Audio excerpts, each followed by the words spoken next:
According to court documents, when agents went into that home on Westwood Drive, they found 2 rooms with drugs and drug paraphernalia. Also found a computer where the dark web was displayed.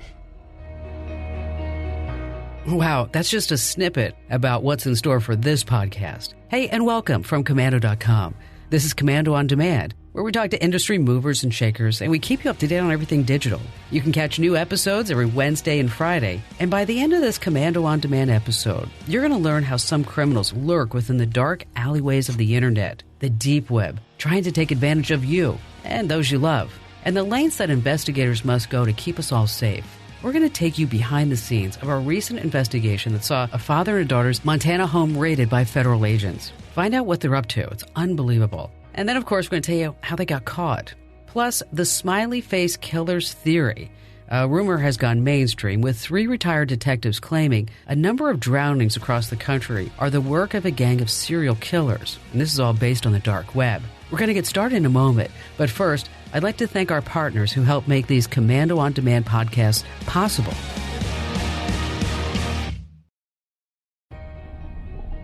Hey, welcome back. Dive deep enough into the deep blue, and then the deep blue eventually goes dark. And in that darkness, you start seeing all the strange fish, the eerie things, the ones with the big teeth and the neon lights attached to their heads. On the internet, it's kind of the same story. On its surface, we're all used to the oh-so-familiar Facebook and Google and YouTube and Yahoo, and the list goes on. But dive past those sites into the deep web, and the internet gets pretty dark too.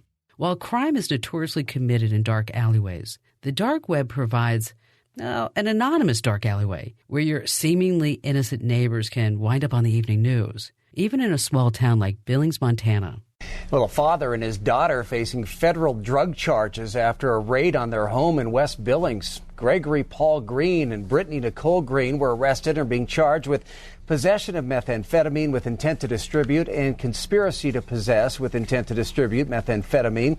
According to court documents, when agents went into that home on Westwood Drive, they found 2 rooms with drugs and drug paraphernalia. They concluded that a very large-scale drug operation was being run from the home. Also found a computer in Gregory Green's room where the dark web was displayed, and a screen showed that Green was selling Xanax bars to people across the country using Bitcoin as a currency for the drug trade.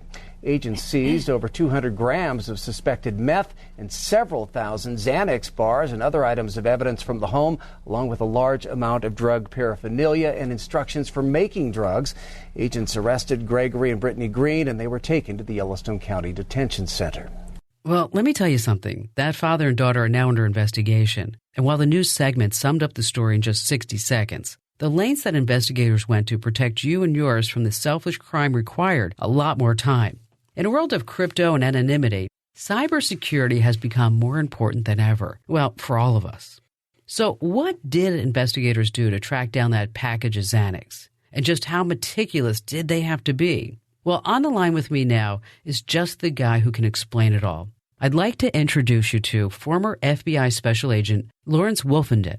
Now, Lawrence left the Bureau in January of 2017. But get this, he knows a lot. He spent 25 years, that's a quarter of a century, plus 7 months of time keeping you and all of us safe as a member of the Cyber Squad. Now, Lawrence has worked on investigations of national security intrusions, and today he spends most of his time in Sarasota, Florida, where he provides intrusion response and digital forensics for Silent Group, an internationally recognized cybersecurity and digital forensics firm. Hey, Lawrence, welcome to Commando on Demand. So let's just dive right into it. This is an incredible story, isn't it? Yeah. Okay. So I took a look at the affidavit. I don't know if you had a chance to read that at all or not. It's a neat little story. I love reading things like that, seeing that. So in that case, it's a really good example and illustration of how law enforcement works between agencies and cooperates between agencies. Yes, and from what we know, there were several agencies that had to work together on this, from local police to the FBI to the DEA to the Postal Inspection Service. But even with all that cooperative power, how do you find a package of Xanax disguised as organic fitness pills in the first place? The whole thing started when a truck carrying Canadian mail coming into the U.S. Gets pulled over at the border and identified for a more detailed secondary inspection, and they find in there this package that happens to have 1,500 pills. How many is it? Yeah, 1,471 Xanax pills, or pills that were labeled as an organic fitness vitamin. But when they took a look in more detail, they were able to identify that, this is actually a scheduled narcotic. I get that, but I have a question. What detail would have given that away? And how would they actually manage to track it down? What could have happened in this situation is, this guy Green could have been offering to sell stuff on the web, and it looks like he was selling stuff through the dark web. So law enforcement routinely looks and sees what's out there, or they bust somebody who has been purchasing from this guy Green, and they say, I get this stuff shipped to me from this guy. So then you can look through FedEx records or UPS records, or the Postal Service can assist in that, be able to determine, okay, this guy is getting X number of packages, and then, again, because this was coming across the border, I'm certain there's a lot of information being passed back and forth about where shipments are going to, when shipments are coming through, and now they know that, okay, if we just pull these things over and look for anything going to Green, being sold as a vitamin, there's a high likelihood that it actually has drugs in it. It could be the Canadians might be aware of the people that were shipping it to Green, and so they said, hey, anytime we see anything coming out of these people, we'll let you know, and you can interdict it and intercept it. Okay, so now they found the suspicious package. What happens after that? And so they decide, hey, let's go ahead and let this package come in. We're going to do a controlled delivery. They enlist the help of a postal inspector, some great guys, the postal inspectors. I've worked with them on a lot of cases. Some of my best cases were working in cooperation with the postals. Postal inspector is able to provide some information about the intended recipient of that package, as well as other packages that they had gotten over the prior year. And then the police officer, task force officer, writes and I love this, writes an anticipatory search warrant. Okay, Lawrence, that's a big word. Anticipatory search warrant. I really want to know how investigators used that warrant to get into the house and the shocking discoveries when they actually made it inside. All that's coming up, plus Lawrence will explain the strangest things he's seen and heard of people doing to hide their crimes. And if you thought that your password with all those characters and uppercase and lowercase letters and symbols and numbers were enough, think again. Our former FBI man gives you a surprising tip on what works best to make sure that cyber criminals don't get you. Before we get to all that, a special thank you to some of our partners that help make these Commando On Demand podcasts possible. Let me tell you something. My life is hectic. Between work and my family, I don't always have time to shop for myself. And that's why I'm super excited about Stitch Fix. Oh my God, this is so fun. Stitch Fix is an online personal styling service. What's fabulous about it is that it finds and delivers clothes, shoes, and accessories that will fit your body and budget and lifestyle. All you have to do is go to stitchfix.com/Kim and you tell them your sizes, what styles you like, and how much you want to spend on each item, because that's important. You'll be paired with your very own personal stylist who will handpick items to send right to your door. And I love this. You try them on, but you pay only for what you want to keep, what you really like, and then just return the rest. Shipping, exchanges, and returns are always free. There's no subscription required, too. Stitch Fix's styling fee is only $20, and this is applied toward anything that you keep from your shipment. It's so easy to get set up. I can't wait to get my first box. Get started right now at stitchfix.com/Kim, and you're going to get an extra 25% off when you keep all the items in your box. You have to try this out. It's so great. stitchfix.com/Kim. Hey, welcome back. We're hanging out with former FBI Special Agent Lawrence Wolfenden. So to recap, investigators intercepted a suspicious package at the Canadian border, heading for a home in Billings, Montana. The package contained almost 1,500 Xanax pills disguised as organic fitness vitamins. Crazy. And we left off with investigators obtaining a anticipatory search warrant before they actually went in for this drug bust. So, Lawrence, how does this search warrant work? So it's a search warrant that's contingent. He goes ahead and does all the paperwork, does all the background, does all the investigation as best he can up to that point, and presents to the judge a search warrant that says, sir, we'd like permission to search the house where this is intended to be delivered, but we're only going to be able to search the house if we deliver the package and it's taken inside the house. And that, I think, is a wonderful example of how law enforcement, modern law enforcement, really tries to constrain itself and not violate people's rights, not exceed authority, not go barging in and intruding beyond where they actually have good probable cause to do so. The whole thing was based on, if we can't, we know we've got drugs here, the people want it delivered, and if we can show that they brought it into their house, then we can search the house, but not until that point. So among those additional drug paraphernalia included a meth lab and an open computer logged into the dark web, presumably where these folks were sending out the drugs.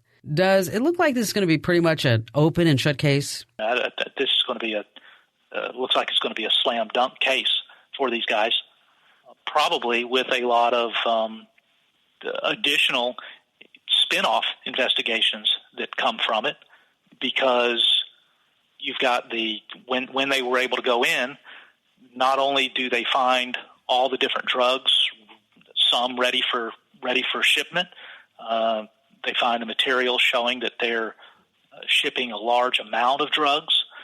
They are able to see and recover from the suspect's computer information about the dark web and his cryptocurrency. Probably got a lot of information about where he's intending to deliver, as well as where he has sent stuff in the past. So anybody who's ever bought something from this guy before has got to be concerned that, even if somebody's not coming to their door right now, they certainly are now on the radar of law enforcement as being a recipient of Xanax and methamphetamine and these other controlled substances. So it's really good to see that ordinarily you would think, oh, well, you can watch the package go into the house, but now you've got to go get a search warrant, and getting a search warrant takes time. Well, no, sometimes law enforcement can go ahead and get the search warrant ahead of time so we can be ready to go right then and there. Now, a lot of people were buying from Green, obviously using cryptocurrency to make the transactions over the dark web. So I know, but maybe you could explain to all of our listeners exactly why criminals actually choose cryptocurrency. Yeah, cryptocurrency is does provide the means to make the activity profitable. I mean, and after all, most of the criminal activity that goes on wouldn't be happening if somebody wasn't able to monetize it. I mean, that's why drug dealers don't take checks and they don't take credit cards. They operate with cash, but you can't move cash easily or readily across the internet, not without having the physical aspect of putting it in an envelope and shipping it FedEx or shipping it U.S. mail, which leads to the possibility of getting caught. So the ability to have this international, uncontrolled method for exchanging value is a real boon to the international internet crime. So basically, the crypto disguises the transaction just as the organic fitness pills disguise the Xanax pills. But what are some of the strangest all-time things you've seen or heard of criminals doing to hide his or her activity? Oh, yeah. I mean, you people think that you can stuff drugs into coffee cans or into cans of coffee grounds, and that's going to defeat the dogs. News reports about people putting drugs dope into figurines, terracotta figurines, and shipping them over. I believe there were some instances where they actually came up with some ways to essentially mold cocaine into some sort of figurine, either plastic or terracotta type substance, and ship it as the item itself is made of cocaine and being shipped over here. So, people are pretty ingenious. People are very ingenious, and then you throw a big pot of money at the end of it and say, here, you can get this money if you just figure out a great way to ship stuff over. Everybody has their own theory about passwords. What's yours, Lawrence? The main thing is, it's good physical or good digital infosec security, having strong passwords, unguessable, longer is stronger. There has been for quite some time a lot of concern about, you got to have one lowercase and one uppercase and one digit and one punctuation mark, and that's nice that it expands the character base. But more important than that, if you talk to cryptographers, you get more bang for the buck just by lengthening the password itself. A 50-character password that is nothing but lowercase letters, provided it's not a guessable dictionary word, is or a stupid repetition like A. But if you typed in a phrase that's 50 characters and it's all lowercase, that's going to be stronger than the most weird random password that's only 12 characters long. That's great advice. That was Lawrence Wolfenden, former FBI special agent, joining us here on the show. Hey, Lawrence, thank you. In a moment, the mysterious disappearance of a Pittsburgh native, how 3 detectives claim Dakota James' death, as well as a number of other cases involving young men, may be tied to a group of serial killers based on the dark web. They have a special name. They're calling them the Smiley Face Killers. We're going to talk more about this dark web mystery that's gone mainstream and what others, including law enforcement, are saying about it. But first, a quick thank you to some of our sponsors who help make these Commando On Demand podcasts possible. Dakota James' family is from Frederick, Maryland, about 3 hours away. Over a dozen of them, with more on the way, have come here to Pittsburgh to aid in the search for the one they call Cody, to try and bring him home. Pittsburgh police say Dakota James was last seen around downtown about 11:30 Wednesday night. His family was told the 23-year-old Duquesne graduate student's phone also pinged along Grant Street around then. James's aunt, Angela Meadows. We're walking across rivers. We're walking through every neighborhood. So any call-ins, any leads, please share. Also part of the search, I just want him back. Dakota's father, Jeff, who says this entire family is struggling. He says his son always stayed out of trouble and wouldn't be the type to just go silent. I don't even know how to put that in words, how it's just not, something's happened. This family is intent on helping police figure out just what that something was. For now, they keep walking, taping, and hoping. Thank you so much. If we don't keep moving, what else are we going to do? Hey, we're glad you're back. It'd be a full 40 days after his disappearance until a woman walking her dog discovered the body of Dakota James. The Allegheny County Medical Examiner's Office ruled his death an accidental drowning, but the family doesn't believe it, and neither do a few retired detectives, including Kevin Gannon and Anthony Duarte, who claim it's all related to a gang that makes its home on the dark web, supposedly called the Smiley Face Killers. James' disappearance comes with eerie details. It was a chilling night in December of 2016. James called his friend Shelley in a complete panic. It took a good bit of back and forth to figure out his location, but eventually She found him, apparently at a hotel, and as she pulled up, Shelley saw something terrifying. A dark SUV in the wrong lane. And to her horror, there was James walking toward it. Shelley called out for him, and thankfully he came her way. It was quite a bit of a surprise, though, when Shelley found James wasn't showing signs of inebriation or impairment or anything. He was simply scared, and he refused to talk about it. 5 weeks later, Dakota James vanished. Shelley and James's family were left to wonder, was he being stalked? Well, there are 3 detectives who believe the answer to that question is yes. They've been met with plenty of criticism, but their theory has received lots of attention. The Smiley Face Killers theory is being pushed by a report in the Daily Beast. It makes a startling claim, saying that perhaps tens, even hundreds of young men, according to some reports, who have appeared to drown accidentally were actually victims of a serial killer or maybe possibly killers. The first thing I do when I begin the investigation into one of these deaths is the fact that I look at the autopsy report and let the victim's body speak to me, tell me what actually transpired, what happened to this individual, how he died, and anything that's inconsistent with what the police, the family, or even the medical examiners say may have transpired. In Dakota James' case, the prevailing theory was that he was a drunk kid that got separated from his friends and fell into the river on his way home. But when I read the autopsy report, although there's water in his lungs, there's not a significant amount that we usually see in drowning victims, along with the fact that there's other things that I have to look for to decipher, like he's got date rape drug in him, makes that suspicious to me that he's got the drug that most of our other victims have in him. So was he drugged? Was he abducted? Was he held for a period of time? Okay, so where does the Smiley Face moniker come from, you ask? According to the Daily Beast, it became connected to the alleged murders when police found graffiti of smiley faces. These smiley faces were found near locations of at least a dozen of those bodies, and some of these cases go all the way back to the 1990s. The detectives are clearly on this case and also emotionally invested. One of them maxed out all of his credit cards and mortgaged his home in an effort to solve the cases. That's actually part of the reason why the theory has been met with plenty of skepticism. We all know we don't want to head over to the dark web or even the deep web. And you might be wondering, how bad is really bad?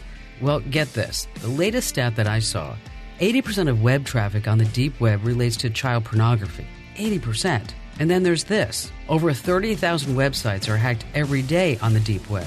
Once you're in there, you can hire hitmen. You can buy poison, banned books, guns, you name it. It's definitely a place you don't need to go to. Hey, thanks for listening, and I just want to remind you, Commando on Demand is not the Kim Commando Show. If you want to get my 3-hour radio show podcast, head over to getkim.com. Once again, that's getkim.com.